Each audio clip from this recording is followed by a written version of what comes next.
అసలు అందం అంటే ఏంటి? అది రూపమో, రంగో, అలంకారమో కాదు. ఏ ఒక్కరి జడ్జ్మెంటో, అభిప్రాయమో కాదు. ఒక కవి వర్ణనో, చిత్రకారుడి బొమ్మో కాదు. మరేంటది? అందమంటే గుణం.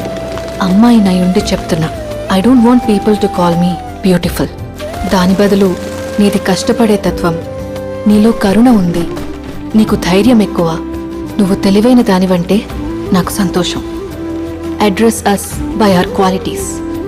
ఎంఎస్ సుబ్బలక్ష్మి అంటే భక్తి, అందం కాదు. మదర్ తెరెసా అంటే కరుణ, అందం కాదు. ఐన్ ర్యాండ్ అంటే తత్వం, అందం కాదు. సరస్వతి అంటే విద్య, దుర్గా అంటే ధైర్యం, గౌరీ అంటే తపస్సు, లక్ష్మి అంటే శుభం. ఇలా ఏ దేవతనైనా ఆమె క్వాలిటీస్ కోసమే పూజిస్తారు, ఆమె అందం కోసం కాదు. నీ గుణాలే నీ సంతకమవుతాయి, నీ అందం కాదు.